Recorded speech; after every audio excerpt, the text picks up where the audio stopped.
Metropolitan Police say that they have spoken with hundreds of business owners in the district about security around the upcoming election.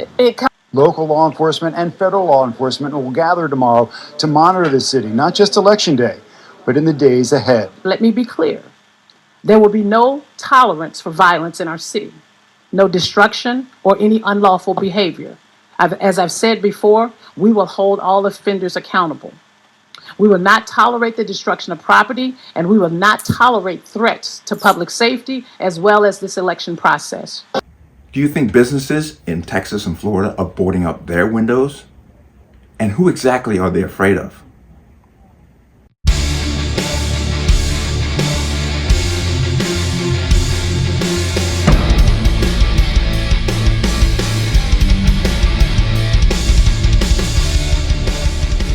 Welcome to another installment of the Connecticut Gun Bench. Today's video is brought to you by P.A.N. Firearms, LLC. P.A.N. Firearms for NRA certification and multifaceted gun training. You can reach us at 203-300-6343 or use our website at www.panfirearmsllc.com. As always, there'll be a link in the description box below. And if you like channel like content, what I do here, you can support me with the link. Everything is appreciated. And once again, comments.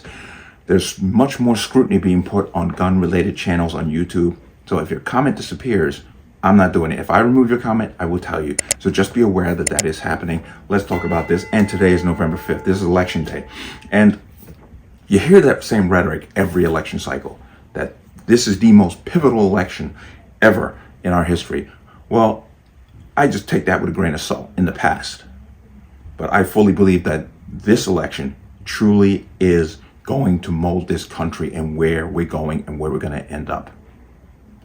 I encourage you to get out there and vote. I'm not going to tell you who to vote for, but I encourage you to vote. This is the day. But anyone who thinks that what we've been through for the last 3.5 years is more than willing to get on board with more of it, I have some serious questions for you. But what I found interesting, I came across this information, is that businesses in DC area, specifically DC, but I'm sure it's happening elsewhere, are boarding up their windows for potential chaos and maybe a little unrest and violence. Now, this is DC. This is a blue area. The District of Columbia is solidly blue. So who exactly are they boarding up against? Who are they protecting themselves from? Now, I want to find this very interesting. I just want to give you this clip because we need to get some context. With only a handful of days to go before Election Day, some downtown DC businesses are preparing for the worst. It is completely ridiculous that we have to do this. While Ebony Boger believes it's a sad commentary on how polarized our nation is heading into Tuesday, she understands the reasoning behind protecting valuable property. She works less than a block away from the White House. I got an email from building management last week, or maybe 2 weeks ago at this point now, and they told us that this was going to happen. Boger was here the last time violence erupted on January 6th, when hundreds of Trump supporters unleashed damage on the nation's capital.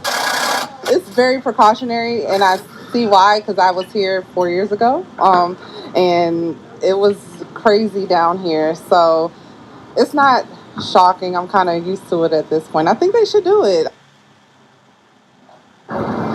We should note that we reached out to management at both of these buildings that are just across, just around the corner from each other here in the shadow of the White House. And all that we were told is that what's happening here is a precaution due to the elections. Reporting. Heard that and you saw that. This reminds me, and this is a good point. Same thing happened when DNC was being held in Chicago. You had Chicago businesses boarding up their windows. And in preparation for protests, several businesses in Chicago's Loop have boarded up their doors and windows. The owner of Chicago Board Up Services says her crews have already boarded up more than a dozen businesses and received over 40 calls for work. We felt it was more prudent to board up since our customers and their employers have told them to stay home throughout the convention for their own safety. The peaceful protesters, the scheduled protesters, we're never worried about. It's the people that embed themselves and take advantage of those protests. Many owners say their storefronts will remain boarded up until the convention is over. It's the DNC. So what are they worrying about? I'm pretty sure it's not Trump supporters. You heard the guy say, there's a good chance there's going to be some unrest and we're just protecting ourselves. But who are you protecting yourselves from? And what I found even more interesting, and I want to put this out here, is what Kamala Harris, remember when she talked about Trump's wall, what did she say about it? So it is irresponsible to not come up with a plan. And there have been bipartisan agreements. But this administration is not going to sign any of them. Because we have a president of the United States who has created a fiction about a crisis at the border, and he has held up the United States government and its workers around his vanity project called a wall. We know we need a change. And that's why we have elections in this country. We need a change. We cannot continue to have an administration and a president of the United States who puts his vanity projects ahead of the needs of the people of our country. But take a look at this.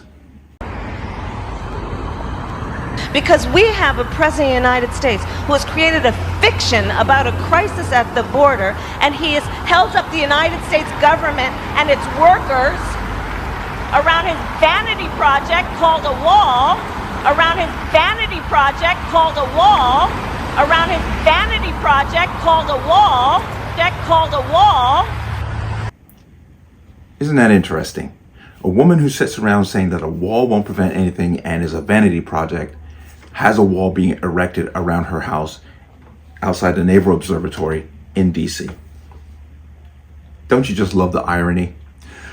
But the reason why I bring this up, because I have my concerns after what we saw in 2016. We saw nationwide disruption, chaos, and violence. When the new media talks to people about the fencing around DC, you kind of get this kind of little attitude about it. Fortunately, it's necessary from the January 6th insurrection from 2020. You have to be realistic. It's err on the side of caution. Notice, he says January 6th because of what happened in January 6th, while at the same time, he has ignored the years of leftist-inspired violence. BLM, Antifa, Roe v. Wade, pro-Palestine, all the chaos and destruction that has come from those for years. For years, he does not mention any one of those events, but takes the time to mention January 6th. You want to know why? Because that's all they got. That is their litmus test for violence, for political violence, when we have seen exponentially much more violence coming from leftist political ideology. And if you remember, during the BLM riots, 18 black people lost their lives.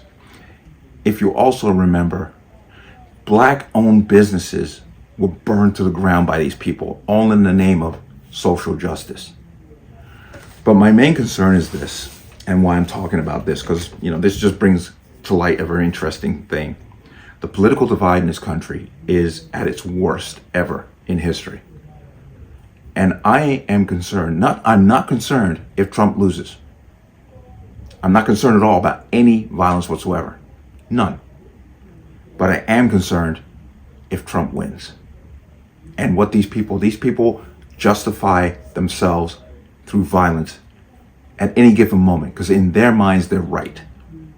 And they will justify anything that they do as being justifiable.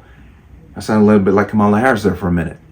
So I'm saying to you, good law-abiding citizens, pay attention to what's going on. Now, certain areas of the country, you don't have to worry about this, but others you do. Because these people have no scruples and no shame, and they will do whatever they have to. Because it's in their minds, they are fully justified in doing so, and I'm going to go down this road. I'm telling you that if you have your permit, even if your state doesn't have, it's a constitutional carry state, which I applaud you for, I would tell you that you need to be strapped. It's unfortunate, but it is not the right that I am worried about this election. It is the left, because based solely on history and what we have seen over the last 8 years, And I find it hypocritical of these people to come out and say, well, we might have civil unrest. Well, I'm not worried about the right doing any civil unrest, whether they win or lose.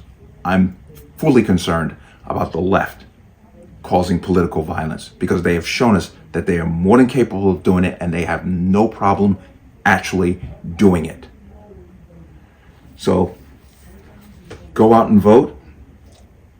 I tell you that this is the most pivotal election, because if a certain party wins, this country is going to hell in a handbasket in the most expedient way possible. Because a person who has been in charge for 3.5 years tells you that she wouldn't do anything differently than what the administration is doing now. That's frightening, because anyone who can look at what we're dealing with now and say that this is kosher and okay and we should have 4 more years of it, like I said before, I got some questions for you. But let me know what you think. As always, leave your comments in the comment section below. And as always, any statements of violence or statements that lead to violence will be removed. Please like, share, comment, subscribe. Don't forget to hit that notification bell so you're notified the next time a video goes live. I'm going to see you on the next one. Peace.